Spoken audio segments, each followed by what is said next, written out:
रुक जाओ, अपने अपने मुखौटे खोल दो।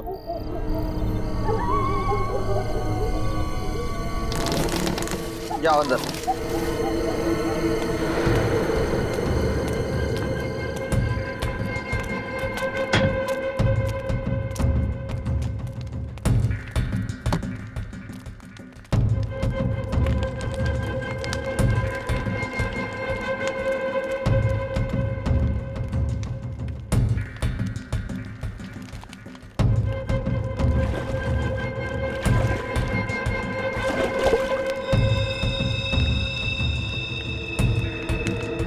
करना है कर लो, लेकिन तुम अब मुझसे अब ये काम नहीं करवा पाओगे। ये इंसानियत नहीं है, हैवानियत का काम है। तुम लोग मानव नहीं, दानव हो। दानव हो तुम।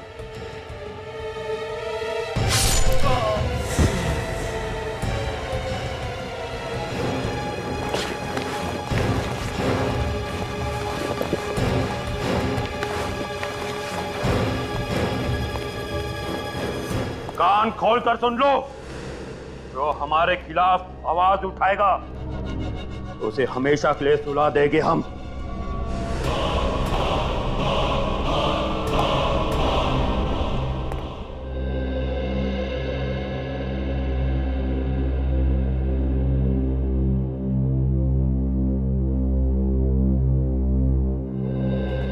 इतना क्या मेकअप करती हो रिया? कुछ देर और अगर मेकअप कर लेती ना तो आज रेस्टोरेंट बंद हो जाता। ओह कम ऑन जगत, लड़कियां बिना खाने के रह सकती हैं पर बिना मेकअप के नहीं। एनीवेज तुम नहीं समझोगे ये सब। अच्छा तुम मेनू देखो, मैं प्लेट लेता हूँ। ओके।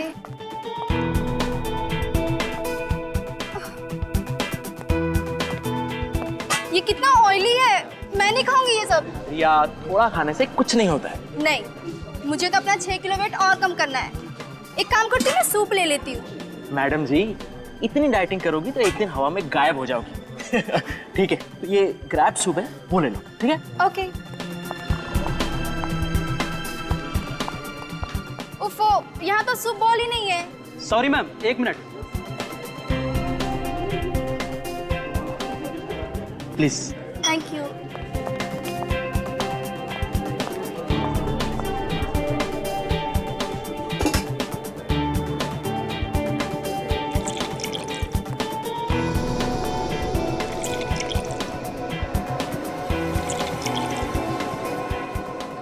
हो गया रिया?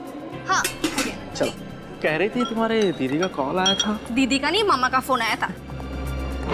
अच्छा मम्मा का कॉल था। हाँ तो रिया क्या कह रही थी तुम्हारी मामा? अरे यार मैं तो तुम्हें बताना ही भूल गई। हाँ वो कह रही थी ना कि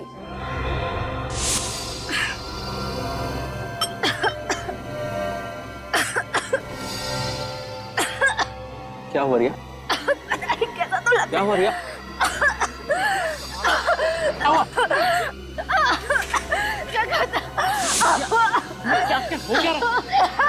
रिया संभालो अपने आप को। रिया रिया रिया रिया खाना गले में तो नहीं अटक गया? आप सूप पी रही थी। रिया मुझे पानी खिलाओ ना उसे। क्या हुआ है? रिया ये लो पानी। रिया पानी। ये तो मर गई है। रिया रिया उठो। रिया रिया रिया रिया उठो। रिया रिया कौन है इस होटल का मैनेजर? सर मैं हूँ मैनेजर। तुम इस होटल के मैनेजर हो? क्या मिलाया था तुमने सूप में? सर हमने सूप में कुछ नहीं मिलाया था सर। तुम जाकर बावर्ची को बुला कर लाओ जल्दी। बावर्ची को बुलाने की जरूरत नहीं है, अब तो सीआईडी आएगी।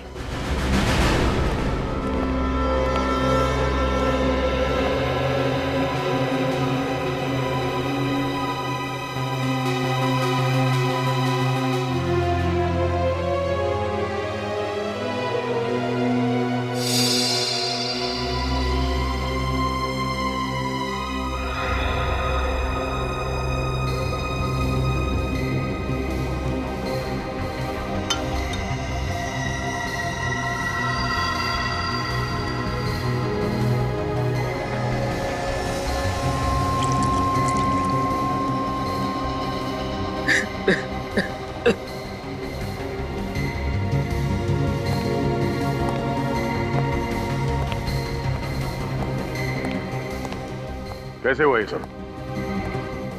सर, मैं और रिया इस डाइनिंग हॉल में जब दाखिल हुए तब तक रिया बिल्कुल ठीक थी सर। जैसे ही उसने ये सूप पिया और कुछ ही पलों में उसे बेचैनी होने लगी और ये सब कुछ हो गया।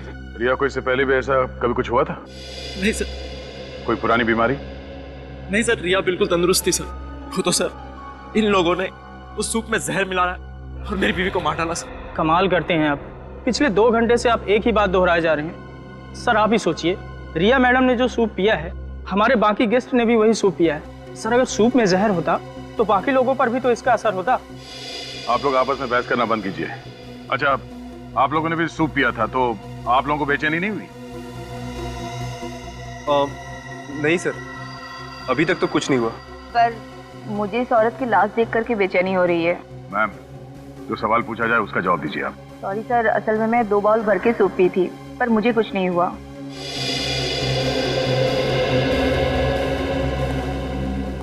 हाँ बुरी, कुछ पता चला? सर पूरी बॉडी अच्छी तरह से चेक कर, बॉडी में जहर का कोई सिम्टम नहीं है सर। कोई सिम्टम नहीं है? कुछ समझ में नहीं आ रहा। इन लोगों ने भी वही सूप पी, तो इन्हें कुछ नहीं हुआ, सब नॉर्मल है। तो अब क्या करें सर? डेड बॉडी को फोरेंसिक भेज दूं? तो जिसने ये सूप बनाया उससे मिलते हैं। इस होटल का रसोई घर चेक करते हैं। सर आप यकीन करिए, सूप में जहर बिल्कुल नहीं था। रिया मैडम की मौत एक हादसा है। सर अगर आप चाहें तो मैं और मेरा पूरा स्टाफ आपके सामने सूप पीकर दिखाते हैं।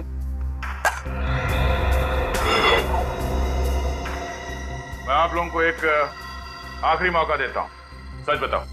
हाँ? क्या सूप में जहर था? नहीं साहब, सूप में जहर नहीं था। सर सूप मैंने ही बनाया था सर। जब से ये रिसोर्ट शुरू हुआ है तब से मैं यहाँ काम कर रहा हूँ सर। कभी भी किसी भी गेस्ट के साथ ऐसा हादसा नहीं हुआ सर। फिर मैं किसी गेस्ट को क्यों मारूंगा सर? सर अंदर कोई जहरीली चीज नहीं मिली। आप सब लोग एक बात कान खोल के सुन लो। अगर आप में से किसी ने भी कोई चालाकी की, किसी भी चीज को हिलाने की या मिटाने की कोशिश की, तो माफी मांगने के लायक नहीं रहोगे, समझे?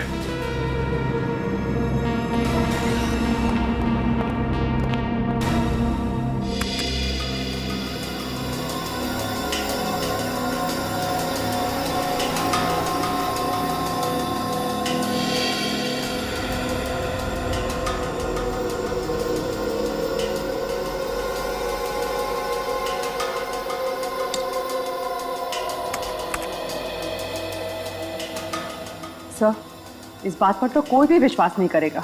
जानता हूँ तारिका, और खास तौर पर वो प्रद्युमन तो बिल्कुल विश्वास नहीं करेगा। उसे समझाने के लिए तो ये सब कुछ दोबारा से करना पड़ेगा। क्या समझाना चाहता था तू साळुंकी? कि रिया के सूप में जहर था? जहर नहीं था बॉस। मैं रेहा का सूप और बाकी खाने की चीजें टेस्ट कर चुका हूँ। रेहा की मौत जहर की वजह से नहीं हुई। जहर की वजह से नहीं हुई तो फिर हुई कैसे मौत? एलर्जी से। एलर्जी से? हाँ बॉस। जैसे ही रेहा ने वो क्रैब सूप पिया, उसके फूड पाइप में स्वेलिंग होने लगी। वो सूजने लगा, जिसने ट्रैकिया पर प्रेशर डाला और उसकी वजह से इसका दम घुट गया और ये मर गई। तो अगर रिया की मौत एलर्जी से हुई है, जहर से नहीं, तो फिर इसके पति का शक भी सही नहीं है। कोई केस है ही नहीं बॉस। केस तो है, रिया का केस नहीं है, लेकिन एक और केस आप लोगों का इंतजार कर रहा है। वो क्या? तो होटल में से जो प्लेट, चम्मच और बोल आप लोग लाए थे, उसमें से एक अजीब बात पता चली है। अजीब बात मतलब? बताता हूं, आइए।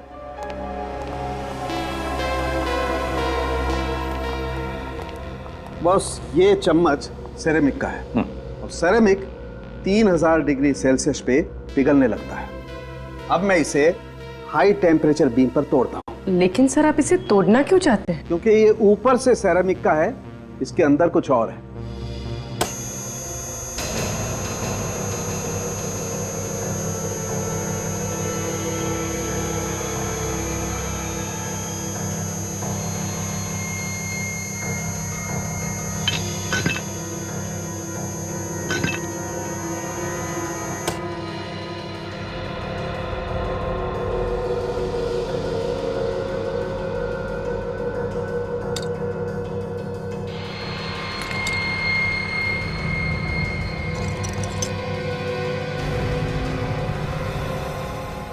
यार साळुंखे, ये तो हड्डी है। हाँ बॉस, ये एक हड्डी ही है। और चौंकाने वाली बात यह है कि किसी जानवर की हड्डी नहीं है, बल्कि ये एक इंसान की हड्डी है। क्या? इंसान की हड्डी? हाँ, किसी इंसान की पेल्विक बोन को काटकर उस पर सेरेमिक कोटिंग की गई है। लेकिन ये कैसे हो सकता है सर? हो सकता है, मैं बताता हूं। बॉस, हजारों साल पहले भी लोगों ने इंसान की हड्डियों से क्रॉकरी बनाई है। ये देखो, ये जो चम्मच है ये किसी ने छोटे बच्चे की उल्ना, ये हाथ की ऊपर वाली हड्डी को तराश के बनाई है, जैसे कि वो चम्मच बनी है। और इतना ही नहीं बॉस, वो जो प्लेट आप लोगों को होटल से मिली है उसमें तो एक नहीं, अलग अलग 12 इंसानों की हड्डियां मिली हुई हैं। उस प्लेट में 12 लोगों की हड्डियां मिली है? हाँ। माय गॉड, कौन कर सकता है ये? तो कोई ऐसा आदमी कर सकता है जिसका मानसिक संतुलन पूरी तरह से बिगड़ गया है। पता लगाना पड़ेगा होटल से कि उनको क्रॉकरी कौन सप्लाई करता है।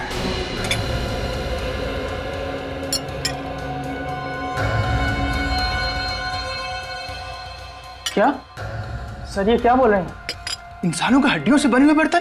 हाँ, और ये सारे बर्तन हम ले जा रहे हैं ताकि चेक करके देख सके ये भी वैसे ही इंसानों की हड्डियों से बने हैं या नहीं। और अगर सब के सब जेल की हवा नहीं खाना चाहते हो तो जल्दी से बताओ, ये इंसानी हड्डियों से बनी क्रॉकरी इस रिसोर्ट में कहां से आई है? सर, हम तो बावर्ची हैं। सामान खरीदने और पसंद करने की जिम्मेदारी तो मैनेजर साहब की है। नहीं सर, मैंने ये क्रॉकरी बिल्कुल पसंद नहीं की सर। सर, आज एक सेल्समैन आया था सर, उसने ये सैंपल के तौर पर दिया। सर, महंगाई कितनी बढ़ गई है। इतने बड़े रेस्टोरेंट में भी क्रॉकरी का बजट नहीं है, सैंपल से काम चला रहे। ये सैंपल की क्या कहानी है? हाँ सर, आज सुबह एक सेल्समैन आया था, उसने ये सैंपल दिखाते हुए कहा कि अगर ये क्रॉकरी सबको पसंद आ जाए तो इसे होलसेल में ऑर्डर कर देना। कुछ बताया उसने? किस कंपनी से आया था वो? हाँ, मैंने उससे कंपनी का नाम पूछा था तो उसने बताया कि उसके बॉस की कोई बहुत बड़ी कंपनी नहीं है, वो लोग कुछ हस्तकला का उनका छोटा मोटा कारोबार है। अगर उसे होलसेल में ऑर्डर की उम्मीद थी तो उसने अपना नाम, पता या फोन नंबर तो दिया ही होगा ना? हाँ सर, उसने अपना नाम धवल बताया था सर, और नंबर भी दिया है। सेल्समैन धवल।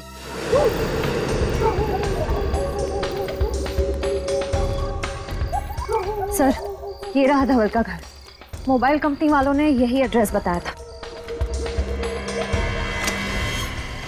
मेरा शक सही निकला, धवल है ही नहीं यहाँ पे। साहब, आप लोग धवल से मिलने आए हैं क्या? धवल के रिश्तेदार हो क्या आप लोग? जी नहीं, हम लोग सीआईडी से। बाबा रे बाबा, सीआईडी से? देखा, मुझे मालूम था कि वो एक नंबर का लफड़ेबाज है। ऐसा क्यों? क्योंकि साहब वो सुमड़ी में रहता था, खाना भी बाहर से आता था और पानी भी। कब से रह रहा था वो यहाँ पे? 3 महीने हो गए मैडम, लेकिन 3 महीने में मुश्किल से 3 बार किसी से बात किया होगा। सर, वैसे ये बताइए कि इस धवल के बारे में कोई ऐसी बात जो आप लोगों को अजीब सी लगी? 2 हफ्ते में एक बार एक वैन आता था, वो भी देर रात को। कैसी वैन? वो तो मालूम नहीं साहब, लेकिन वो वैन यहाँ घर के सामने आकर खड़ी रहती थी। यहाँ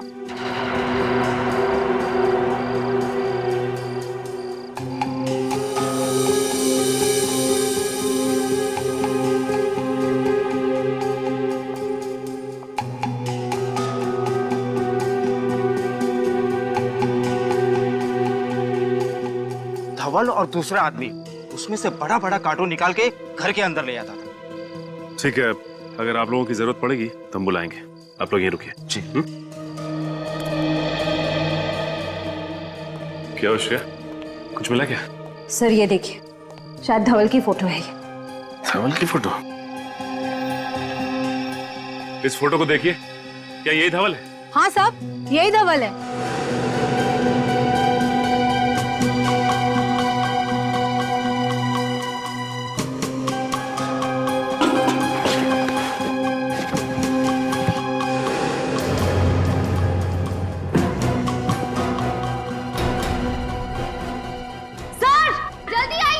आसिया!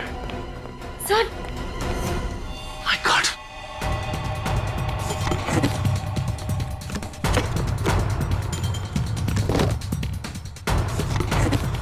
ओह नो, इतने सारे कंकाल। लेकिन सर, धवल ने इन लोगों का खून किया, किसी को पता कैसे नहीं चला? ये लोग चीखे तो होंगे, बदबू तो आई होगी।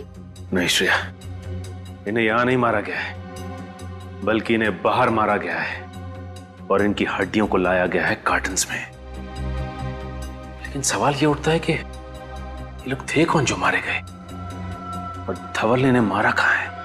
सर, एसीपी सर ने कहा है कि सारी क्रॉकरी की दुकानें चेक करो, पर कहीं कुछ पता ही नहीं चल रहा है। श्रेया, मुझे पूरा यकीन है कि ये क्रॉकरीज इन्होंने होटल में दी है तो किसी ना किसी दुकान में भी जरूर दी होगी। ध्यान से देखते रहो। सर ये भी क्रॉकरी की दुकान ही लग रही है। चलो चल के देखते हैं। भाई साहब, हम लोग सीआईडी से। सीआईडी? जी हाँ, सीआईडी। अच्छा ये बताइए कि इस तरह की क्रॉकरी कौन बनाता है और कहाँ बनाई जाती है? सर ये देखिए, इस प्लेट पर भी बिल्कुल वैसी ही डिजाइन बनी हुई है। इस दुकान का मालिक कौन है? हम दोनों सर। मेरा नाम मानिक और ये मेरा भतीजा सागर है। आप लोग हमारी दुकान पर क्यों आए? क्रॉकरी बेचना कोई गुनाह है क्या? क्रॉकरी बेचना तो गुनाह नहीं है, लेकिन इस तरह की क्रॉकरी बेचना गुनाह जरूर है। ये बताइए, इसे सप्लाई कौन करता है आपको? सर ये कोई बड़ी फैक्ट्री का माल तो है नहीं, बाकी और क्रॉकरीज की तरह इस पर किसी कंपनी का नाम नहीं है। सेल्समैन आते हैं और सैंपल के तौर पर ये सेट यहाँ छोड़ जाते हैं, बाकी उनका माल बिकता है तो ये रोकड़ा हम उनको दे देते हैं। और ये माल लगातार नहीं मिलता, 2-3 महीने में एक ही बार आता है। और हाँ, हर बार सेल्समैन भी अलग अलग होते हैं। इसे पहचानते हैं आप लोग? हाँ, अरे ये तो वही सेल्समैन है ना जो पिछले 2-3 महीनों से ये माल सैंपल के तौर पर हमें देखा जाता था। हाँ। क्या नाम था इसका? धवल, और आजकल फरार रही है। सर आप क्या बात कर रहे हैं, कुछ समझ नहीं आ रहा। देखिए, हम आपको डराना नहीं चाहते, लेकिन आइंदा से इस तरह की क्रॉकरीज अपनी दुकान में मत रखिएगा, समझे? लेकिन क्यों? क्योंकि ये सिर्फ सिरामिक से नहीं बल्कि इंसान की हड्डियों से बना है।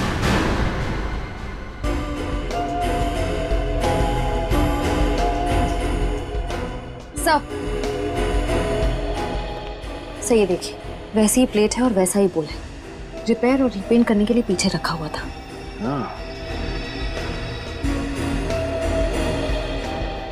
भाई साहब, इसे रिपेयर और रीपेंट आप किससे और कैसे करवाते हो? सर वो धवल वही ऐसे खराब पीसेस को खुद आकर वापस ले जाता है और वर्कशॉप में रिपेयर करवाता है। श्रेया, एक बार ये पता चल जाए कि ये कारीगर हैं कौन, तो सप्लायर कौन है ये खुद ब खुद पता चल जाएगा। सर धवल के घर से जो खोपड़ियां मिली हैं उसके जरिए डॉक्टर साळुंके ने अब तक 15 लोगों के चेहरे बनाए हैं। सर ये है वो लोग।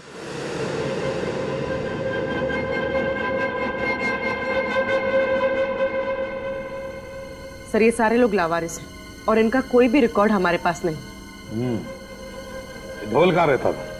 सर दहीसर के पास किसी रजाना गांव में। दहीसर के पास किसी रजाना गांव में? इस रजाना गांव के पास तो कोई मुर्दाघर है, और ये जो कोई भी ये सब कर रहा है तो जरूर कहीं ज्यादा दूर नहीं जाएगा लाशों के लिए। रजाना गांव के पास के मुर्दाघर से ही लाशें उठाई होंगी उसने। पता लगाओ इस मुर्दाघर से। उस समय से मुझे ऐसा लग रहा था कि मुर्दाघर से कुल लाशें कम हुई है, लेकिन जब आपने कंकाल की मदद से बने हुए चेहरे दिखाए तब मुझे यकीन हुआ। आप यहाँ के एडमिनिस्ट्रेटर हैं, आपके नाक के नीचे लाशें गायब हो रही हैं, आपको पता नहीं चल रहा है?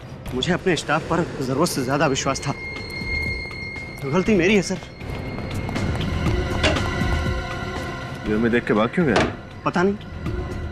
हमारे बारे में से कुछ बताया था क्या? सिर्फ इतना है कि सीआईडी गायब लाशों की इंक्वायरी कर रही है। दरवाजा खोलो। देखो तुम बच के जा नहीं सकते, खोलो दरवाजा।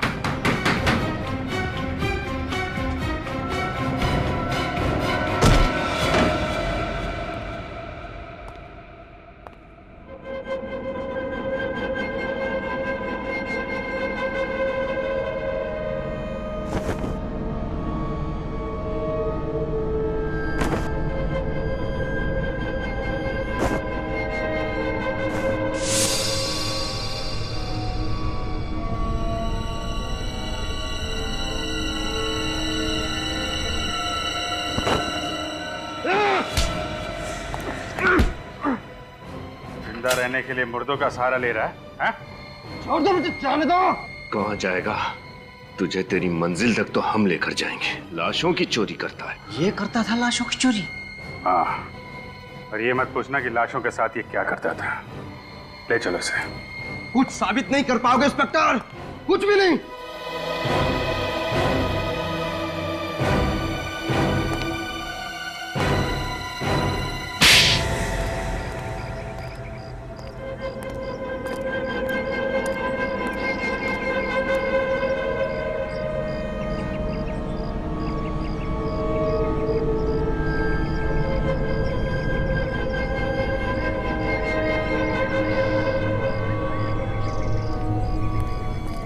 श्रेया, तुम्हें पूरा यकीन है कि यही वो जगह है? हाँ सर, हमारे खबरी ने इसी जगह के बारे में बताया था जहाँ पर क्रॉकरी पर हैंड पेंटिंग करने वाले कारीगर काम करते हैं। सर, उसने तो ये भी बताया था कि इनमें से कुछ कारीगर रात में कभी कभी गायब हो जाते हैं।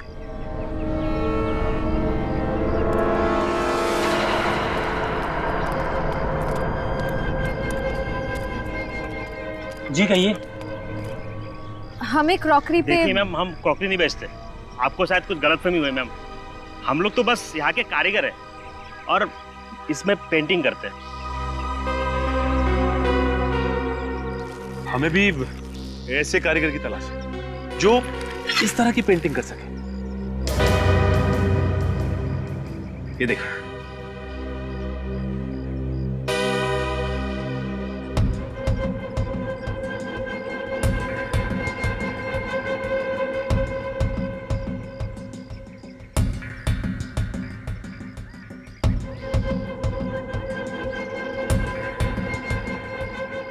अरे नहीं साहब, ऐसा काम हमने कभी नहीं किया साहब। लेकिन हमने तो सुना है कि ऐसा काम आपके वर्कशॉप में होता है। इतना बारीक और सुंदर काम आप ही लोग करते हैं। देखिए, आप ये काम करेंगे तो हम आपको पैसे देंगे।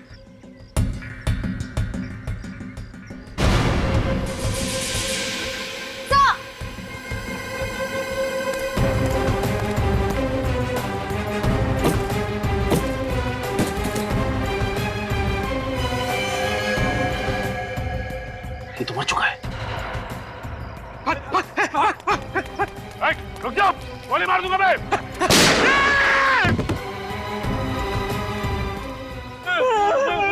मुझे गोली लगी। कोई गोली वोली नहीं लगी तुझे, हवा में फायर किया मैंने। अच्छा, गोली नहीं लगी। बोल, डबल को क्यों मारा तूने? बोल। सर, 5 घंटे से गाड़ी में बैठे हुए हैं sir. Ceramic crockery, ceramic flower vase, ceramic showpiece, ऐसी छोटी मोटी फैक्ट्रीज और वर्कशॉप में जा जाके हम लोग ने पूछताछ कर ली सर, कुछ नहीं मिला सर, और कुछ भी नहीं मिलेगा सर। तुम तो ऐसे बात कर रहे हो जैसे हम सीआईडी में सीआईडी वालों की मदद करने के लिए आए हैं। काम को लेकर इतना सीरियस होने की जरूरत नहीं। सर, एसीपी सर को क्या जवाब देंगे? अरे भोले राजा, जवाब क्या देना है? कह देंगे सर मेहनत तो पूरी की थी, लेकिन नतीजा टाइम पे। सर, अगर ऐसी बात तो हम लोग गाड़ी में इतना लंबा क्यों आए सर?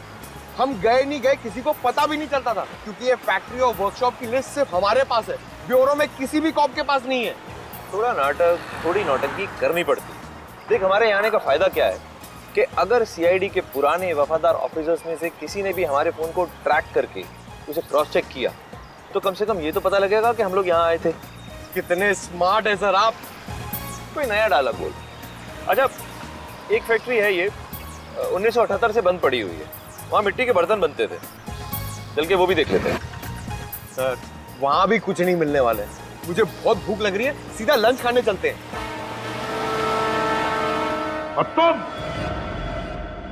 मुर्दाघर में लाशों की हिफाजत करने के बजाय उनका सौदा करते थे, हाँ या ना? हाँ, सब किया था, लेकिन मैं तो सिर्फ लावारिस लाशों का ही सौदा किया करता था साहब, बस लावारिस लाशों का ही। धवल क्या करता था? क्या करता था वो लाशों की हड्डियों के साथ? सर उसने बताया, मेरा एक बॉस है, वो इस हड्डियों से दुनिया की सबसे बेहतरीन क्रॉकरी बनाना चाहता है साहब, दुनिया की सबसे बड़ी बेहतरीन। कौन है धवल का बॉस? कौन है वो बॉस? बताओ। नहीं पता साहब, नहीं पता। माँ साहब, मुझे कुछ नहीं पता साहब, मुझे कुछ नहीं पता साहब, मुझे छोड़ दो। ले जाओ इसे, ले जाओ इसे सचिन। आ जाओ। और तुम दोनों धवल का खून क्यों किया? हमने खून नहीं किया साहब। साहब हमने कुछ नहीं किया साहब, हमने कुछ नहीं किया तो साहब। फिर भाग्या क्यों वहां? साहब हम अपना काम कर रहे थे साहब। धवल जी तो गुंडों के साथ आए और कहा कि सीआईडी आ रही है, वो डर के भागने की कोशिश मत करना, नहीं तो सीआईडी वालों को शक हो जाएगा साहब। साहब पता नहीं अचानक क्या हो गया, धवल जी वहीं पे गिर गए साहब, और साहब गिरते वो मर गए साहब। बताओ, तुम्हें मालूम था ना कि वो क्रॉकरी इंसानी हड्डियों से बनती थी? हाँ साहब, हम गरीब आदमी है साहब, हमें क्रॉकरी पेंट करने का 20,000 रुपया मिलता था साहब। साहब हम मना नहीं कर सकते साहब, अगर काम करने से कोई मना करते ना साहब उनको भी मार के उनकी हड्डियों की क्रॉकरी बना देते साहब। है कहाँ ये फैक्ट्री? कहाँ है फैक्ट्री? बताओ जल्दी। साहब गुंडे हमारी आंखों में पट्टी बांध कर ले जाते थे साहब, हम नहीं जानते साहब। आंखों पर पट्टी बांधते थे? तो अभी यहाँ पर अपनी आंखें बंद करो और बताओ कहां लेके जाते थे वो, कैसे लेके जाते थे? आंखें बंद, याद करो। वो साहब पनवेल की जरी चौक से हमें कार में बिठाते थे साहब और लोनावाला की तरफ लेके जाते थे साहब।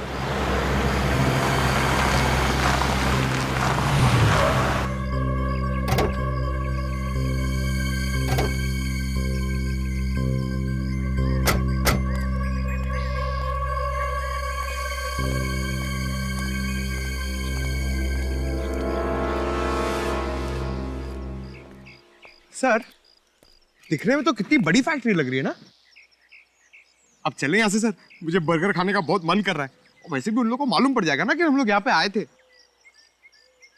अब जब यहाँ तक आ ही गए हैं तो अंदर भी देख लेते हैं। आ जा सर।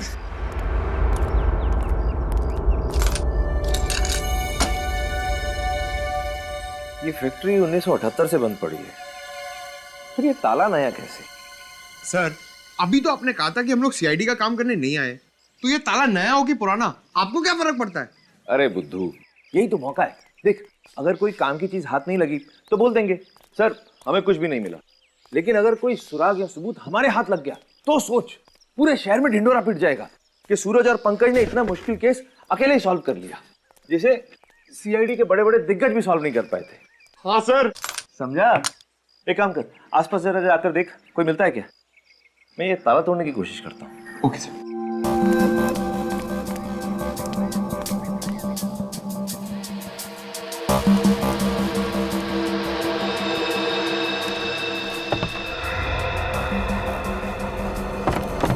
सर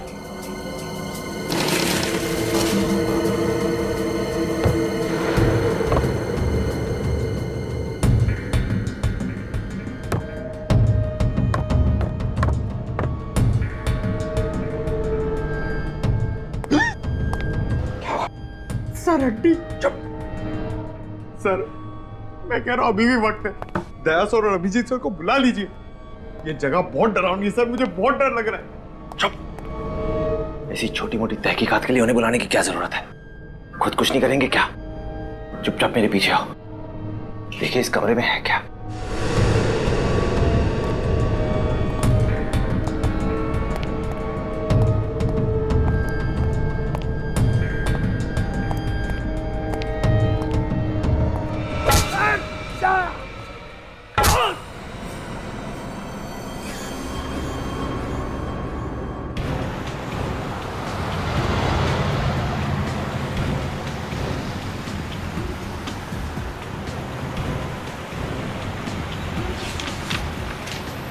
कारीगरों का कहना था कि पनवेल के जरी मार्केट से उनको उठाते थे, आंखों पे पट्टी बांधते थे और फिर लोनावाला की तरफ 20 से 25 मिनट तक लेके जाते थे गाड़ी में। सर और करीबन 10 मिनट के बाद गाड़ी दाहिने मुड़ जाती थी। 6-7 मिनट तो हो गए हैं लोनावाला की तरफ। देखते हैं आगे कौन सा राइट टर्न है।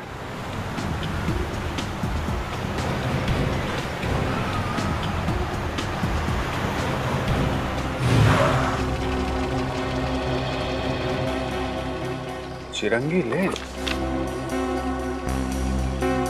चिरंगी लेन, यही हो सकता है। इधर ले लो।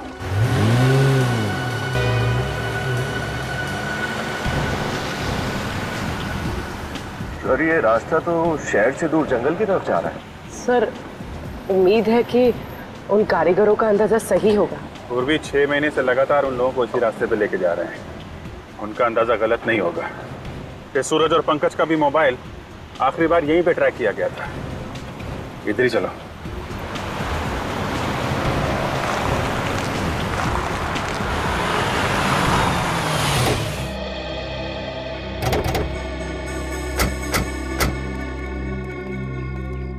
सर रास्ता बंद है यहाँ पर। करीब 25 मिनट हो भी गए। तो सर उन कारीगरों ने ये भी बताया था कि गाड़ी से उतरने के बाद करीब 5 मिनट तक उन्हें जंगल में पैदल ले जाया जाता। चलो फिर जंगल में चलते हैं।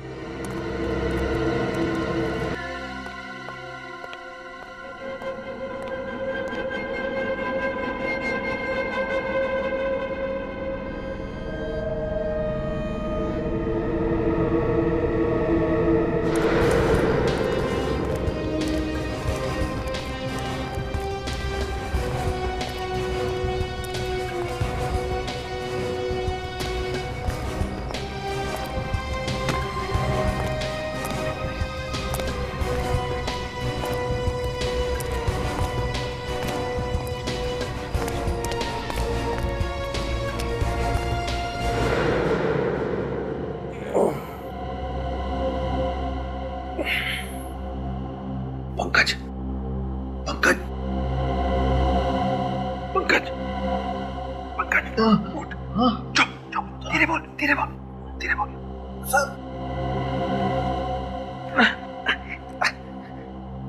सर मैंने आपसे कहा था ना दया सर और अभिजीत सर को बुला लेते, लेकिन आप मेरी बात सुनते ही नहीं। चुप कर, हर वक्त रोता रहता है। अरे रोग आती तो क्या करूंगा सर?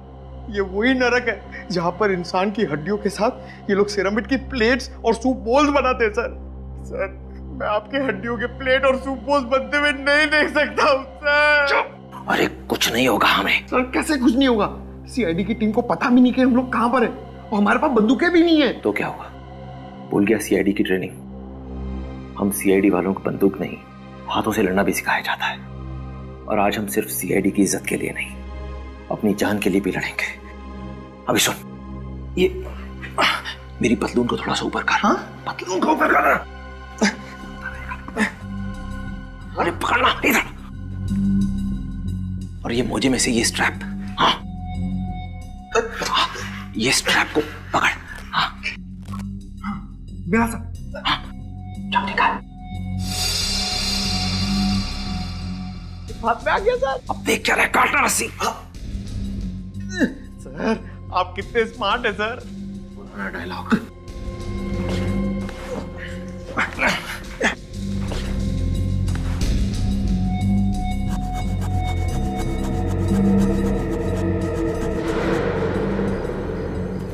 सर इतने बड़े जंगल में उस जगह को ढूंढना बहुत ही मुश्किल होगा।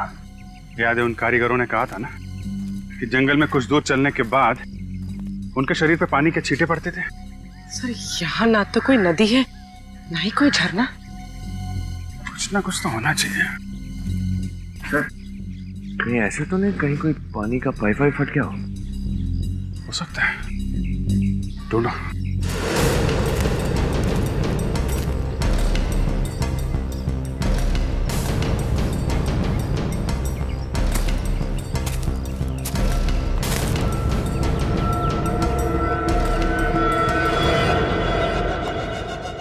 जा रहे शेरा, देख क्या उन दोनों सीआईडी ऑफिसर्स को। अब तक तो होश आ गया होगा, कब से तड़प रहा हूं उन दोनों से मिलने को। जा देख क्या जल्दी। Yes boss.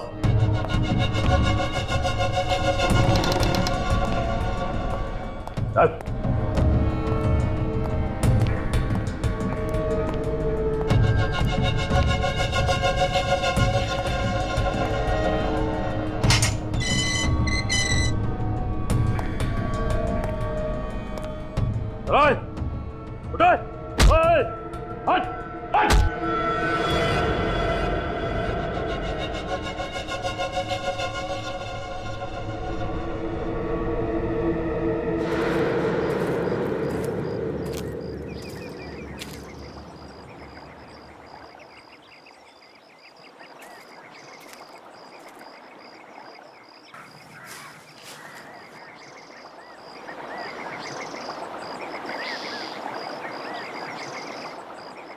उर्मी,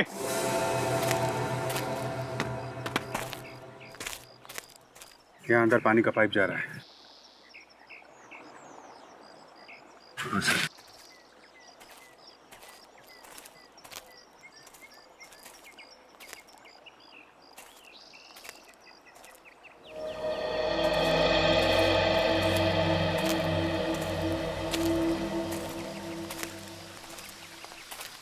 ओह,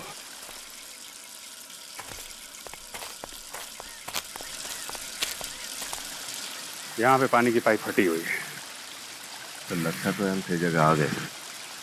सही करो विनीत, यहीं कहीं आसपास होगी वो जगह। तो ये है वो जगह जहाँ पे सूरज और पंकज को कैद करके रखा है। चल चल फटाफट।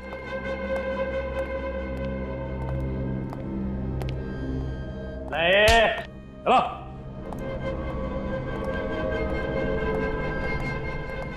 चल चल अंदर चल।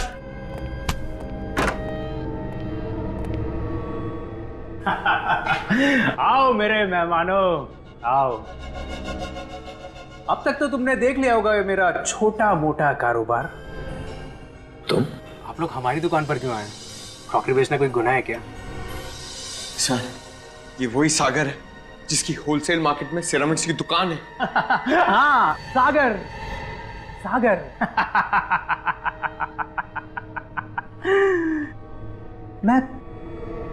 मैं प्यार का सागर हूं, दया और मानवता का सागर। दिल दरिया है मेरा। मैं तो सिर्फ एक समाज सेवक हूं। इंसानों का दिया इंसानों को ही लौटा देता हूं।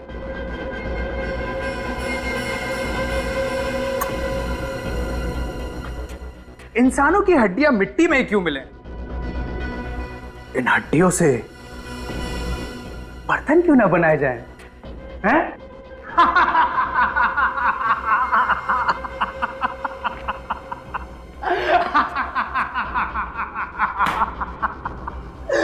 दुनिया की सबसे अनोखी क्रॉकरी बनाता हूं मैं, इंसानों की हड्डियों से बनी हुई क्रॉकरी। और इस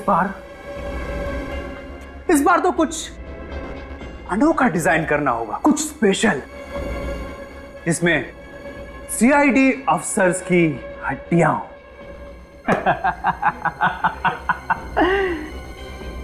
और उस रेंज का मैं अनोखा नाम रखूंगा। हाँ, सीआईडी स्पेशल रेंज। सब कुछ बिक जाएगा, सब कुछ बिक जाएगा। चुप! ये तू ठीक नहीं कर रहा है सागर। तुझे अंदाजा नहीं है कि हम सीआईडी वाले क्या कर सकते हैं। सीआईडी वाले नहीं, करूंगा अब मैं। शेरा, लेके जाए इन दोनों को और जिंदा तेजाब में डाल दे। कुछ ही देर में दोनों तड़प तड़प के मर जाएंगे। उसके बाद इन दोनों की हड्डियों से बनेगी सीआईडी स्पेशल क्रॉकरी। लेके जाओ।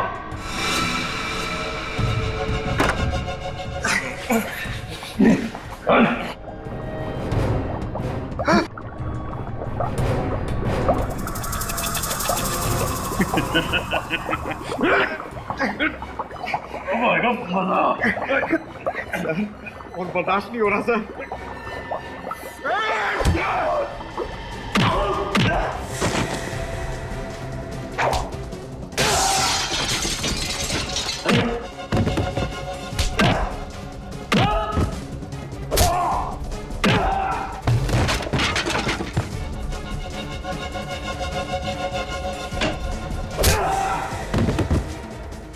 सीआईडी की हड्डियों से क्रॉकरी बनाएगा।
तेरा खेल खत्म।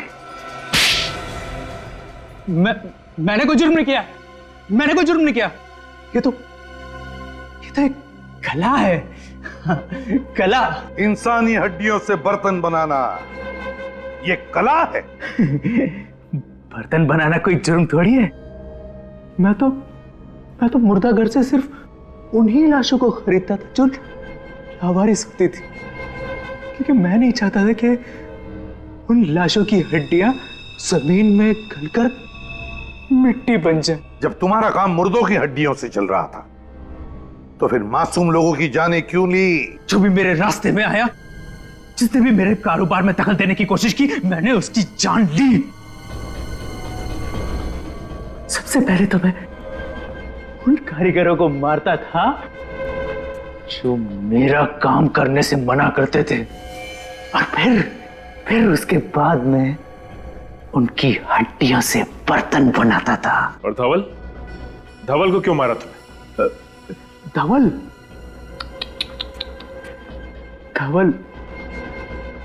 धवल मेरा बहुत चहीता था, दाहिना हाथ था मेरा। लेकिन क्या करें, आप लोगों ने उसको पहचान लिया और धंधे की वजह से मुझे उसको मारना पड़ा। अब आज के बाद अपनी खुद की हड्डियों के अलावा और किसी की भी हड्डियों को महसूस नहीं कर पाओगे। मेरी हड्डियां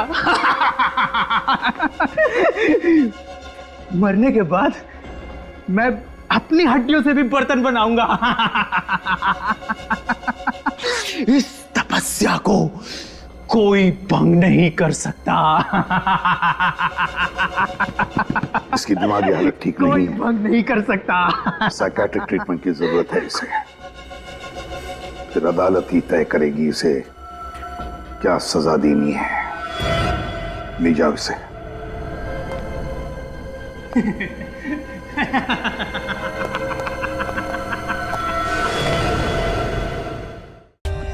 For more updates, subscribe to our channel, click the show links and enjoy watching the videos.